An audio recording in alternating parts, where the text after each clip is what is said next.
दोस्तों, पिछले क्लास में हमने पाठ्य पुस्तक आधारित 100 प्रश्न आपको दिए थे। उसी की अगली कड़ी में हम 100 प्रश्न और देने वाले हैं जो कक्षा 3 से 8 तक के पाठ्य पुस्तक पर आधारित हैं। दक्षता एग्ज़ाम में आपसे जो सवालात पूछे जाते हैं वो विषय वस्तु से लिए जाते हैं। पाठ्य पुस्तक आधारित प्रश्न काफ़ी ज़्यादा होते हैं, इसलिए मैंने पाठ्य पुस्तकों के गहन अध्ययन के बाद बहुत सारे प्रश्नों के कलेक्शन तैयार किए हैं और आपके लिए हम सार्वजनिक कर रहे हैं। पिछला वीडियो आपने नहीं देखा है तो इस वीडियो के डिस्क्रिप्शन में देख सकते हैं। हमारे सभी वीडियो जो दक्षता एग्ज़ाम के लिए हमने तैयार किए हैं उसे आप इस चैनल के प्ले लिस्ट में दक्षता परीक्षा के नाम से जो मौजूद है उसमें देख सकते हैं। अगर आप हमारे ऐप टीचर रहमत को डाउनलोड कर रखा है तो आप हमारे ऐप पर देख सकते हैं। हमारी वेबसाइट पर भी सभी वीडियोज मौजूद है teacherrahmat.com पर। दोस्तों, दक्षता एग्ज़ाम की बेहतर तैयारी के लिए कंप्लीट नोट्स के लिए आप हमसे ज़रूर संपर्क करें। संपर्क सूत्र है हमारा 7631314948। हमने सिलेबस बेस्ड कंप्लीट नोट्स तैयार किया है, क्रैश कोर्स तैयार किया है, मॉक टेस्ट तैयार किया है, लाइव क्लास देते हैं, प्राइवेट वीडियोस देते हैं। कंप्लीट तैयारी पॉसिबल है सिर्फ और सिर्फ हमारे नोट्स के माध्यम से। आइए हम शुरू करते हैं बगैर किसी देरी के। पाठ्य पुस्तक आधारित क्वेश्चन आंसर का आज दूसरा दिन है और क्वेश्चन नंबर 101 है, असलम की अम्मी ने इसे 2 रुपए क्यों दिए। ईद पाठ से लिया गया प्रश्न है। असलम की अम्मी ने उसे 2 रुपए दिए थे ताकि वो कपड़े खरीद सके। ईद के मौके पर उसकी अम्मी ने उन्हें 2 रुपए दिए थे। आचार्य चरक अपने शिष्य को कब जंगल ले जाते हैं। आचार्य चरक जो थे पाठ्य पुस्तक के अनुसार अपने शिष्य को हर पूर्णिमा की रात को जंगल ले जाया करते थे। आचार्य चरक अपने शिष्य को जंगल में क्यों ले जाते थे? ताकि वे जड़ी बूटियों को पहचान सके। जड़ी बूटियाँ जो होती है वे जंगल में पाई जाती है। भले ही आम पत्ती जैसी दिखती हो, आम लकड़ी जैसा दिखता हो, लेकिन जड़ी बूटी की पहचान सबको नहीं होती है।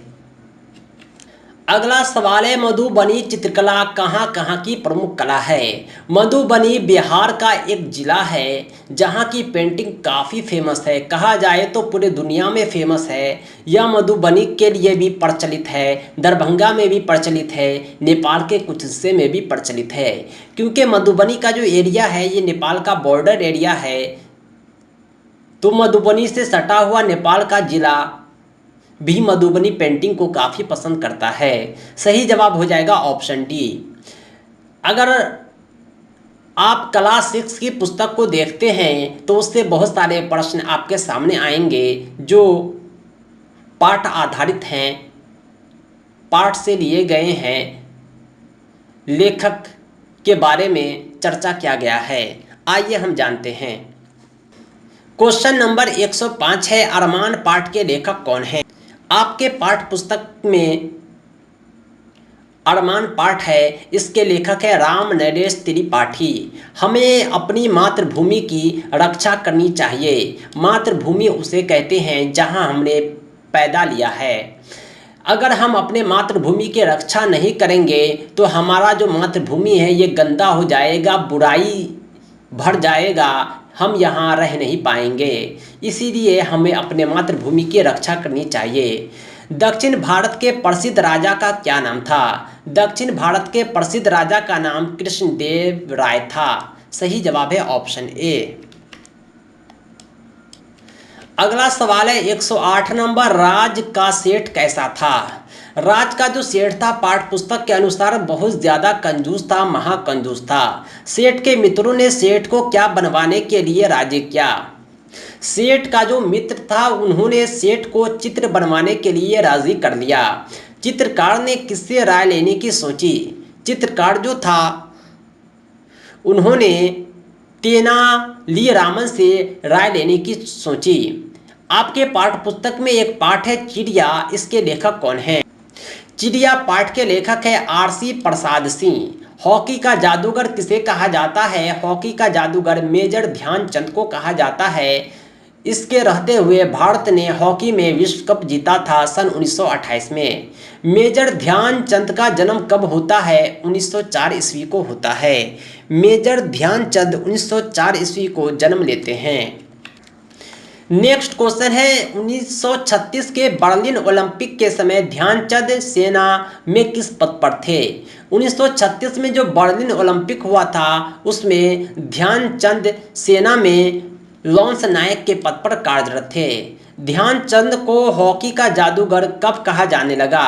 बर्लिन ओलंपिक के बाद ध्यानचंद को हॉकी का जादूगर कहा जाने लगा। हॉकी खेल में उन्होंने काफ़ी बेहतर प्रदर्शन किया था। 116 नंबर क्वेश्चन है, विजेता बनने के लिए मनुष्य में क्या चाहिए? विजेता बनने के लिए मनुष्य में लगन भी चाहिए, साहस भी चाहिए, खेलने की भावना भी चाहिए, तभी कोई खिलाड़ी विजेता बन सकता है। हार की जीत पाठ के लेखक कौन है? हार की जीत पाठ के लेखक है सुदर्शन। नेक्स्ट क्वेश्चन है, बाबा भारती के घोड़े का क्या नाम था? बाबा भारती के घोड़े का नाम सुल्तान था। नेक्स्ट क्वेश्चन है, खड़गसी कौन था? खड़गसी जो था डाकू था। खड़गसी बाबा भारती के पास क्यों गया? खड़गसी बाबा भारती के पास जाता है ताकि वह सुल्तान को देख सके। नेक्स्ट क्वेश्चन है 121 नंबर, खड़गसी रास्ते में कैसा वेश बदलकर बैठा था? खड़गसी जो था रास्ते में अपाहिज का वेश बदलकर बैठा हुआ था। हार की जीत पाठ के अनुसार गलत कथन क्या है? हार की जीत पाठ के अनुसार गलत कथन है, बाबा भारती का घोड़ा कमजोर एवं दुर्बल था, जबकि बाबा भारती का जो घोड़ा था काफ़ी मजबूत था और तगड़ा था। उस घोड़े का नाम सुल्तान था। पाठ के अनुसार खड़गसी को सुल्तान काफ़ी पसंद था।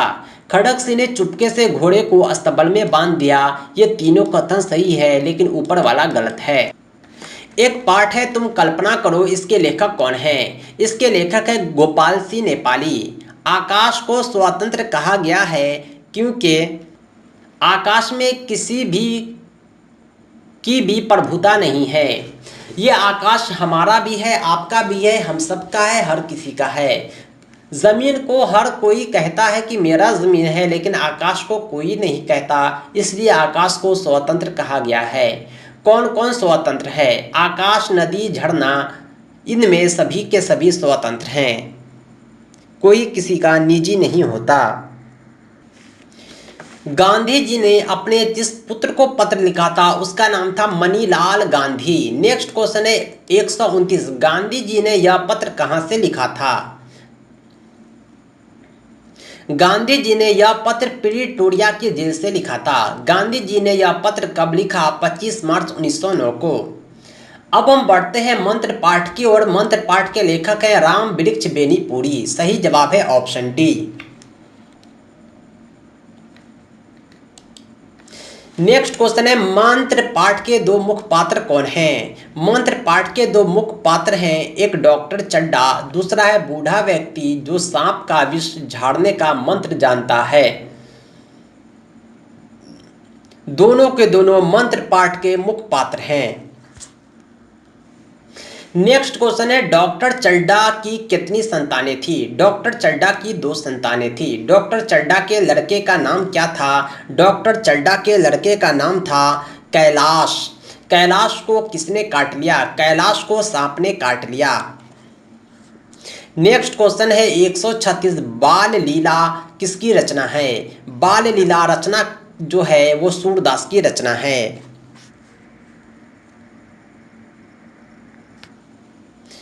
नेक्स्ट क्वेश्चन है, भीष्म की प्रतिज्ञा। भीष्म की प्रतिज्ञा पाठ के लेखक है वंशीधर श्रीवास्तव। सही जवाब है ऑप्शन ए। नेक्स्ट क्वेश्चन है, शांतनु कहाँ के राजा थे? शांतनु हस्तिनापुर के राजा थे। नेक्स्ट क्वेश्चन है 139, देवव्रत ने दशराज की क्यों मान ली?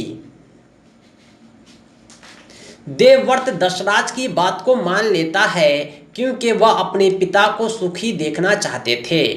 नेक्स्ट क्वेश्चन है 140, सरजू भैया पाठ के लेखक कौन हैं? सरजू भैया पाठ के लेखक हैं राम वृक्ष बेनीपुरी। सही जवाब है ऑप्शन ए।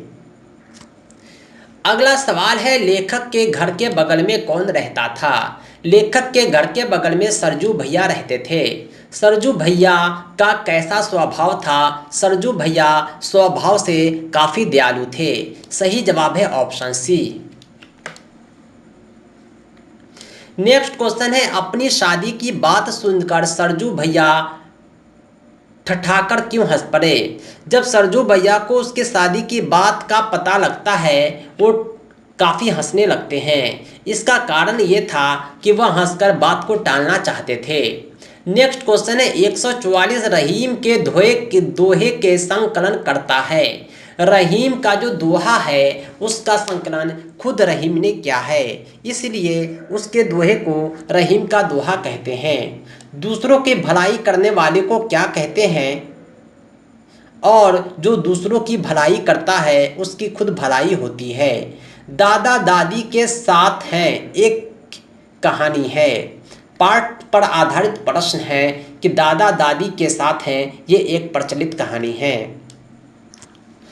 नेक्स्ट क्वेश्चन है, राहुल और पद्मिनी किसके बच्चे थे? राहुल और पद्मिनी विपिन प्रताप सिंह के बच्चे थे। पौराणिक कथाओं में क्या मिलता है? पौराणिक कथा जो होती है वो ज्ञान भरा रहता है, काफ़ी कुछ सीखने को मिलता है। नेक्स्ट क्वेश्चन है, राहुल और पद्मिनी ने कहाँ जाने का इरादा पक्का कर लिया? राहुल और पद्मिनी ने खंडहर में जाने का इरादा पक्का कर लिया। डॉक्टर भीमराव अंबेडकर का जन्म कब होता है? डॉक्टर भीमराव अंबेडकर का जन्म 14 अप्रैल 1891 को होता है। 14 अप्रैल को तो हम लोग अंबेडकर जयंती मनाते हैं, लेकिन इतना याद रखना होगा कि 1891 ईस्वी में भीमराव अंबेडकर का जन्म होता है। नेक्स्ट क्वेश्चन है, 151 अंबेडकर अपने माता पिता की कौन सी संतान थी? अंबेडकर जो थे अपने माता पिता के 14वें संतान थे। नेक्स्ट क्वेश्चन है, भीमराव अंबेडकर का विवाह किससे हुआ? भीमराव अंबेडकर का विवाह जो होता है वह रामाबाई से होता है। नेक्स्ट क्वेश्चन है, अंबेडकर ने कौन सा धर्म ग्रहण कर लिया? अंबेडकर ने बौद्ध धर्म ग्रहण कर लिया। नेक्स्ट क्वेश्चन है, अंबेडकर को क्या कहा जाता है? अंबेडकर को बाबा साहब कहा जाता है। सही जवाब है ऑप्शन सी।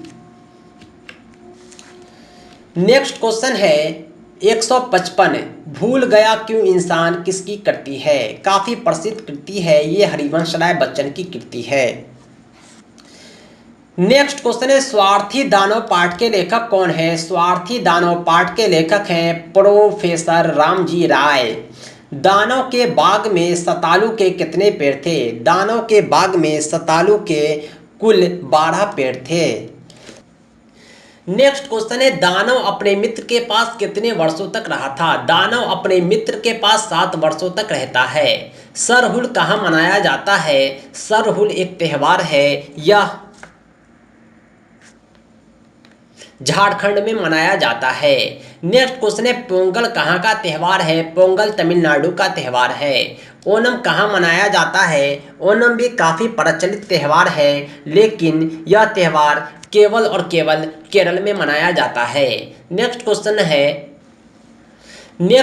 है, मकर संक्रांति कहाँ मनाया जाता है? मकर संक्रांति बिहार का प्रमुख त्यौहार है। नेक्स्ट क्वेश्चन है, लोहड़ी कहाँ का त्यौहार है? लोहड़ी पंजाब का त्यौहार है। बैसाखी के अवसर पर पंजाब में लोहड़ी त्यौहार मनाया जाता है। नेक्स्ट क्वेश्चन है, चैत महीना में मनाया जाता है। रामनवमी चैत महीना में मनाया जाता है। कार्तिक महीना में कौन सा त्यौहार मनाते हैं? कार्तिक महीना में दीपावली, छठ पूजा, कार्तिक पूर्णिमा तीनों त्यौहार मनाते हैं। आषाढ़ महीना में कौन सा त्यौहार मनाते हैं? आषाढ़ महीना में नाग पंचमी का त्यौहार मनाया जाता है। शेरशाह का मकबरा क्या है? शेरशाह का मकबरा बिहार के सासाराम में है। ग्रैंड ट्रंक रोड का निर्माण किसने किया? ग्रैंड ट्रंक रोड का निर्माण शेरशाह सूरी ने कराया था। सही जवाब हो जाएगा ऑप्शन डी। नेक्स्ट क्वेश्चन है, शेरशाह ने किस मुगल शासक को हराया था?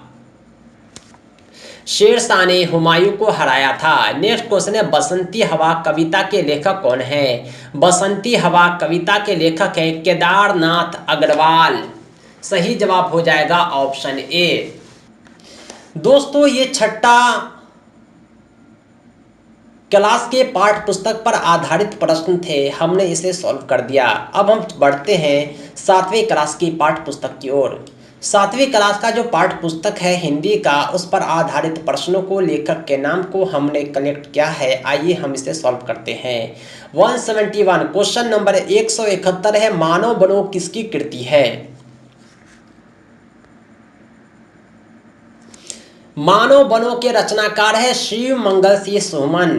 मानव बनो क्या है? मानव बनो एक नाटक है, एकांकी है, कहानी है, कविता है। मानव बनो एक प्रकार की कविता है।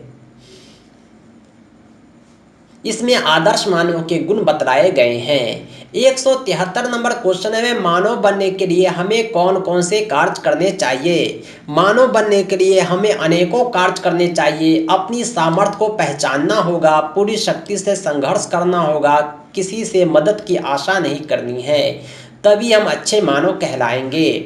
174 नंबर क्वेश्चन है, कवि के अनुसार सबसे बड़ी भूल क्या है? कवि के अनुसार सबसे बड़ी भूल है दूसरों से सहायता की उम्मीद रखना। सेल्फ कॉन्फिडेंस की कमी ही सबसे बड़ी भूल है। नेक्स्ट क्वेश्चन है 175 नंबर, फैलाना का विपरीतार्थक होता है? फैलाना का विपरीतार्थक होता है समेटना। सही जवाब है ऑप्शन डी। नेक्स्ट क्वेश्चन है, नचिकेता कौन था? नचिकेता महर्षि बादश्रवा का पुत्र था। सही जवाब है ऑप्शन सी। नचिकेता के दुख का क्या कारण था? नचिकेता के दुख का कारण था पिता का लोभ। पिता का लोभ जो था नचिकेता के दुख का कारण था। महर्षि बादश्रवा ने कौन सा यज्ञ संपन्न किया? महर्षि बादश्रवा ने सर्वमेघ यज्ञ संपन्न किया। सही जवाब है ऑप्शन ए। नेक्स्ट क्वेश्चन है, बादश्रवा ने नचिकेता को किसे दान करने के लिए कहा? बादश्रवा ने नचिकेता को यमराज को दान करने के लिए कहा। 180 नंबर क्वेश्चन है, नचिकेता को यमपुरी के द्वार पर क्यों रुकना पड़ा? नचिकेता को यमपुरी के द्वार पर रुकना पड़ता है क्योंकि यमराज बाहर गए थे। 181 नंबर क्वेश्चन है, पुष्प की अभिलाषा। पुष्प की अभिलाषा रचना के रचनाकार है माखन लाल चतुर्वेदी। कक्षा 7 के पाठ्य पुस्तक से लिया गया प्रश्न है। वनमाली का क्या अर्थ होता है? वनमाली का अर्थ होता है वन की माली। पुष्प की अभिलाषा कविता का भाव क्या है? देश प्रेम, पुष्प प्रेम दोनों। पुष्प की अभिलाषा कविता का भाव पुष्प प्रेम नहीं, केवल और केवल देश प्रेम है। पुष्प की एक ही अभिलाषा था, देश पर मर मिटना, देश पर मरने वालों की राह में बिछ जाना। नेक्स्ट क्वेश्चन है, फूल की एकमात्र इच्छा क्या है? फूल की एकमात्र इच्छा ये है कि उसे उस रास्ते पर फेंक दिया जाए जहां से वीर गुजरते हैं। नेक्स्ट क्वेश्चन है 185, भाग पर इठलाऊं का कौन सा अर्थ ठीक है? भाग पर इठलाऊं का बेहतर अर्थ ये होगा कि हमें भाग पर गर्व करना चाहिए। नेक्स्ट क्वेश्चन है, दानी पेड़ किसकी रचना है? दानी पेड़ रचना के रचनाकार सिल्वरस्टाइन है। नेक्स्ट क्वेश्चन है 187, जब लड़का छोटा था तो कहाँ जाता था? जब लड़का छोटा था तो वह पेड़ के पास जाता था। बड़ा होने पर यह लड़का दुखी रहने लगा। इसका कारण ये था कि आवश्यकताएं एवं इच्छाएं इनकी बढ़ती गई। आवश्यकता और इच्छा बढ़ने के कारण ही बड़ा होने पर लड़का दुखी रहने लगा। नेक्स्ट क्वेश्चन है, पेड़ छोटे बच्चे को डैश था। पेड़ जो था छोटे बच्चे को प्यार करता था। वीर कुंवर सिंह का जन्म कहाँ होता है? वीर कुंवर सिंह का जन्म आरा जिला में होता है। सही जवाब है ऑप्शन ए। कुंवर सिंह के गांव का नाम क्या है? कुंवर सिंह के गांव का नाम है जगदीशपुर। कुंवर सिंह का जन्म कब होता है? कुंवर सिंह का जन्म 1782 ईस्वी में होता है। कुंवर सिंह की शिक्षा कहाँ होती है? कुंवर सिंह की शिक्षा घर पर होती है। कुंवर सिंह की मृत्यु कब होती है? कुंवर सिंह की मृत्यु 1858 ईस्वी में होती है। नेक्स्ट क्वेश्चन है, कुंवर सिंह को किस क्षेत्र में ज्यादा रुचि थी? कुंवर सिंह को सबसे ज्यादा रुचि थी घुड़सवारी में, तलवारबाजी में, कुश्ती लड़ने में, यानी तीनों में कुंवर सिंह को रुचि थी। स्वतंत्र का पर्यायवाची होता है स्वाधीन। गंगा स्तुति किसकी रचना है? गंगा स्तुति रचना के रचनाकार है विद्यापति। विमल का अर्थ क्या होता है? विमल का अर्थ होता है पवित्र। साइकिल की सवारी किसकी रचना है? साइकिल की सवारी रचना के रचनाकार विद्यापति हैं। क्वेश्चन नंबर 200 है, लेखक क्या सीखने के लिए लालायित था? लेखक साइकिल की सवारी और हारमोनियम बजाना दोनों सीखने के लिए लालायित था। दोस्तों, ये थे 100 क्वेश्चन जो पाठ्य पुस्तक आधारित थे। ये दूसरा एपिसोड था। तीसरा हम नेक्स्ट डे लाएंगे, फिर 100 सवालात को सॉल्व करेंगे। हमारे चैनल को सब्सक्राइब करें, नोटिफिकेशन को ऑन करें। Complete notes, crash course, mock test, live classes, private videos प्राप्त करें और कंप्लीट तैयारी करें। आपकी परीक्षा निर्धारित समय पर होगी। परीक्षा तक हम तैयारी कराएंगे। इतना ही नहीं, हम ऑल टीचिंग एग्ज़ाम की तैयारी कराते हैं। बीपीएससी टीचर की तैयारी के लिए भी आप हमसे रब्ता करें, क्योंकि हमने एक नारा दिया है, दक्षता परीक्षा तो एक झांकी है, अभी राजकर्मी बनना बाकी है। बीपीएससी टीचर भी आप को क्वालिफाई करना है। बीपीएससी एग्ज़ाम को क्वालिफाई करके आप एक न एक दिन राजकर्मी जरूर बनेंगे। दोस्तों, आज के लिए इतना ही। बहुत बहुत धन्यवाद। दोस्तों, वीडियो को अंत तक देखने के लिए आपका बहुत बहुत धन्यवाद। इसी तरह की इंफॉर्मेटिव वीडियोज के लिए, ज्ञानवर्धक जानकारी के लिए हमारे YouTube चैनल टीचर रहमत को जरूर सब्सक्राइब करें। साथ ही साथ इस वीडियो को लाइक और शेयर करें। यह वीडियो आपको कैसा लगा कमेंट करके जरूर बतलाएं।